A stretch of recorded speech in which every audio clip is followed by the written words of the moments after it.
So after having shaped the canal, after having reached the full working length, most of us rinse a little bit finally. Perhaps they are adding a master cone or a silver point, whatsoever, and then we fill the canal.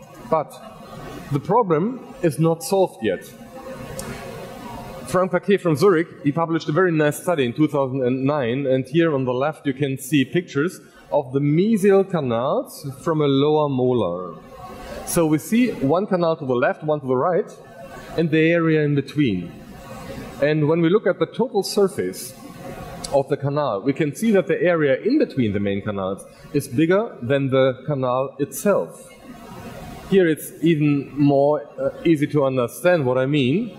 We do have, after shaping, two main canals, and the area in between disappeared.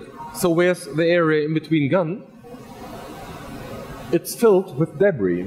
All the white areas you can see here or there are packed with debris. So they have been filled with bacteria before, in an infected case, in a necrotic case, and now they are not only filled with bacteria, they are also filled with debris. And you can imagine that it is really impossible to rinse them out only by using a syringe. We need to activate the solution. Otherwise, these packed debris will never be taken off from the root canal system. One solution is EDDY, is this new polyamide tip. I don't know how you activate your solution at the moment. I'm still using ultrasound because until today it wasn't possible to buy these instruments. So I tested them, I tried them, of course, but I didn't use them on the patient. It wasn't allowed. I use ultrasound. How do you activate your solution? Hand file and ultrasound. So you use your ultrasound and you put it at the hand file and then you activate it. Okay, and it starts moving. Anybody else? How do you activate the solution? Same. As with your hand file. Yeah, with the C file. C pilot file, and then you put it on. Okay. Okay. Any damages? Anything? What can happen? Any disadvantages on this? No. No? No. Okay. Okay. I personally also use ultrasound. This is what I mentioned. And I use the AirSafe tip from VDW. This is a very thin stainless steel tip with a blunt end, so it is made not to damage the canal wall, but by using ultrasound, we have a movement of more than 20,000 times per second. And when you touch more than 20,000 times per second your canal wall, what will happen? It will cause a latch or a stab, something like this. So I stay 20 to 30 seconds in a strongly curved root canal and not any longer. According to the literature, we should stay about 2 minutes in a curved canal. I did it several times and I always cause these ledges. And this is a big disadvantage, of course, because you're unable to fill the canal later on.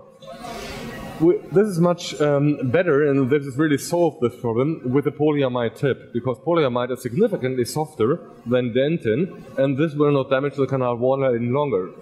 So we can stay as long as we want to in the root canal, and we activate the solution. The frequency is not like ultrasound, it's only sound, and this means 6,000 movements per second, instead of moving more than 20,000 times. And I had my doubts on this system because it's not the same frequency, and I didn't know exactly if it will cause a cavitation. And we investigated this in a laboratory, in an army laboratory. And you can see on the left-hand side the movement, and you also see at the same time these cavitation bubbles.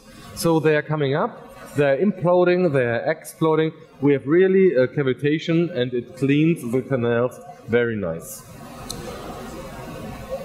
What do we need to use these polyamide tips?